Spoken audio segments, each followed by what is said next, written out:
Selamat datang di Politik Terkini Indonesia, edisi 22 Mei 2025. Bersama saya, kita akan menelisik berbagai peristiwa dan dinamika politik yang mewarnai panggung kekuasaan negeri ini. Hari ini, ada 4 berita utama yang perlu Anda ketahui, yang berpotensi memengaruhi arah kebijakan dan kehidupan kita sebagai warga negara. Kita akan membahas spekulasi perombakan kabinet, peran aparat keamanan dalam institusi sipil, kerjasama strategis dengan Thailand, dan kajian KPK tentang potensi korupsi dalam pembiayaan politik. Keempat isu ini akan kita kupas satu persatu, mencoba memahami tidak hanya apa yang terjadi di permukaan, tetapi juga konteks dan konsekuensi yang mungkin timbul. Mari kita mulai dengan berita pertama. Isu reshuffle kabinet kembali menjadi topik hangat di panggung politik nasional. Menteri Investasi Bahlil Lahadalia menegaskan bahwa keputusan reshuffle sepenuhnya merupakan hak prerogatif Presiden. Pernyataan ini muncul di tengah spekulasi politik yang kerap mewarnai perjalanan pemerintahan. Reshuffle adalah instrumen Presiden untuk memastikan kabinetnya bekerja efektif dan sejalan dengan visi misinya. Namun, ia juga seringkali menjadi arena pertarungan kepentingan politik. Hak prerogatif Presiden dalam mengangkat dan memberhentikan menteri dijamin oleh konstitusi. Namun, keputusan reshuffle tidak lahir dari ruang hampa. Ada berbagai faktor yang mempengaruhinya, mulai dari evaluasi kinerja menteri hingga dinamika koalisi partai politik. Pernyataan Bahlil mengingatkan publik bahwa pada akhirnya, kata putus ada di tangan Presiden. Spekulasi mengenai siapa yang akan digeser dan pos kementerian mana yang akan terdampak selalu menjadi bumbu penyedap dalam setiap isu reshuffle.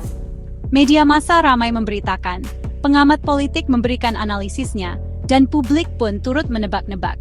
Hal ini menunjukkan betapa strategisnya posisi menteri dalam struktur kekuasaan di Indonesia. Sebuah perombakan kecil sekalipun dapat mengubah peta politik dan keseimbangan kekuatan di dalam kabinet. Oleh karena itu, setiap sinyal atau pernyataan dari lingkar istana akan selalu ditafsirkan secara beragam. Pernyataan Bahlil bisa dibaca sebagai bentuk loyalitas, tetapi juga bisa dilihat sebagai upaya untuk meredam spekulasi. Dalam politik, setiap kata memiliki bobot, dan setiap gestur memiliki makna.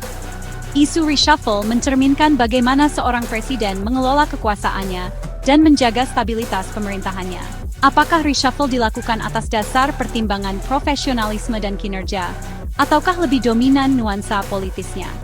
Pertanyaan ini selalu relevan. Transparansi dan akuntabilitas dalam proses reshuffle tetap menjadi tuntutan publik.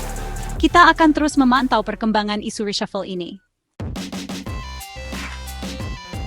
Anggota Komisi T DPR RI, Hinca Panjaitan, mengungkapkan keinginannya agar TNI tidak secara permanen menjaga institusi kejaksaan. Ini menyentuh isu fundamental dalam tata negara kita, yakni pemisahan yang jelas antara fungsi militer dan penegakan hukum sipil. Keterlibatan TNI dalam pengamanan objek vital nasional memang dimungkinkan, namun penjagaan permanen terhadap institusi penegak hukum sipil dapat menimbulkan berbagai pertanyaan. Salah satunya adalah persepsi publik mengenai independensi kejaksaan itu sendiri. TNI memiliki tugas pokok di bidang pertahanan negara, sementara kejaksaan adalah lembaga penegak hukum yang berada di ranah sipil. Upaya untuk tidak mencampur-adukan kedua fungsi ini adalah amanat reformasi yang telah kita perjuangkan bersama. Pelibatan militer dalam urusan sipil secara berlebihan berpotensi mengaburkan batas-batas tersebut. Jika ada ancaman, solusi jangka panjangnya adalah memperkuat sistem pengamanan internal kejaksaan atau melalui koordinasi dengan kepolisian. Harapan Hinca Panjaitan ini adalah pengingat akan pentingnya menjaga marwah institusi sipil. Kejaksaan harus dapat menjalankan tugasnya secara independen, profesional, dan bebas dari intimidasi. Kehadiran aparat militer secara terus-menerus di lingkungan kejaksaan dapat menciptakan atmosfer yang kurang kondusif bagi independensi tersebut. Komisi T DPR memiliki peran strategis untuk memastikan bahwa setiap kebijakan yang diambil tidak melenceng dari koridor konstitusi dan semangat reformasi. Penjagaan kejaksaan, jika masih diperlukan, haruslah bersifat sementara dan dievaluasi secara berkala. Solusi permanen harus mengarah pada penguatan kapasitas internal kejaksaan dan kepolisian. Harapan Hinca Panjaitan ini patut kita apresiasi dan dukung. Ini adalah wujud dari fungsi kontrol parlemen terhadap jalannya pemerintahan dan penegakan hukum. Kita akan terus mengikuti bagaimana pemerintah dan pihak terkait merespons aspirasi ini. Dari panggung diplomasi internasional, kabar baik datang dari pertemuan antara Presiden Prabowo Subianto dan Perdana Menteri Thailand. Kedua pemimpin negara ASEAN ini telah mencapai kesepakatan penting untuk memperkuat kerjasama bilateral di 3 sektor utama: pertahanan, ekonomi, dan pendidikan. Sektor pertahanan menjadi salah satu fokus utama dalam penguatan kerjasama ini. Kolaborasi di bidang pertahanan menjadi semakin krusial mengingat dinamika geopolitik kawasan yang terus berubah. Di sektor ekonomi, potensi kerjasama antara Indonesia dan Thailand sangat besar. Thailand dikenal dengan sektor pariwisatanya yang maju, agrikulturnya yang kuat, dan industri manufakturnya yang berkembang. Sektor ketiga yang menjadi fokus adalah pendidikan. Kerjasama di bidang pendidikan bisa meliputi program pertukaran pelajar dan pengajar, penelitian bersama antar universitas, dan pengembangan kurikulum. Kesepakatan antara Presiden Prabowo dan PM Thailand ini menunjukkan komitmen kedua negara untuk terus memelihara dan meningkatkan hubungan baik. Komisi Pemberantasan Korupsi (KPK) kembali menunjukkan taringnya dalam upaya menjaga integritas proses demokrasi di negeri ini. Fokus KPK tertuju pada salah satu area yang paling rawan, yaitu pembiayaan politik. KPK tengah melakukan kajian mendalam untuk mengidentifikasi potensi korupsi dalam seluruh siklus pembiayaan politik.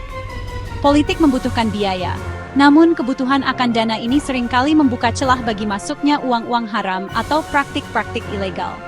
Sumbangan anonim, mahar politik, hingga penggunaan dana negara untuk kepentingan politik adalah beberapa contoh modus yang kerap terjadi. KPK berusaha memetakan kerawanan ini secara lebih sistematis. Kajian KPK ini diharapkan dapat menghasilkan pemahaman yang lebih komprehensif mengenai titik-titik kritis dalam sistem pembiayaan politik kita. Dampak dari korupsi dalam pembiayaan politik sangatlah merusak. Ia mencederai prinsip keadilan dan kesetaraan dalam kontestasi politik. Calon atau partai yang memiliki akses ke sumber dana ilegal akan memiliki keunggulan yang tidak fair. Ini dapat menghasilkan pemimpin atau wakil rakyat yang tersandera oleh kepentingan para donaturnya. Upaya KPK ini tentu tidak akan mudah. Pembiayaan politik adalah area yang kompleks dan seringkali tertutup. KPK perlu menggunakan berbagai pendekatan, mulai dari analisis data transaksi keuangan hingga kerjasama dengan PPATK. Hasil kajian ini harus dapat diterjemahkan menjadi rekomendasi kebijakan yang konkret. Misalnya, perbaikan regulasi terkait transparansi dana kampanye dan dana partai, serta penguatan mekanisme audit dan pelaporan. Perlu ada penegakan hukum yang tegas terhadap siapapun yang terbukti melakukan korupsi dalam pembiayaan politik. Penting juga untuk membangun kesadaran publik mengenai bahaya korupsi politik ini. Langkah KPK mengkaji potensi korupsi dalam pembiayaan politik ini adalah sinyal bahwa perang melawan korupsi harus terus digalakkan. Kita menantikan hasil kajian ini dan berharap ia dapat menjadi landasan bagi perbaikan sistem politik yang lebih bersih, transparan, dan akuntabel. Demikianlah 4 berita utama hari ini. Dari Istana, kita mencermati dinamika seputar kemungkinan reshuffle kabinet. Dari Parlemen, harapan akan adanya batasan yang jelas terkait peran TNI dalam menjaga institusi sipil. Di kancah internasional, langkah Presiden Prabowo memperkuat kerjasama dengan Thailand di sektor pertahanan, ekonomi, dan pendidikan. Sementara itu, dari KPK, kajian mendalam terhadap potensi korupsi dalam pembiayaan politik memberikan secercah harapan akan upaya perbaikan integritas demokrasi kita. Terima kasih telah menyimak Politik Terkini Indonesia. Sampai jumpa di edisi berikutnya.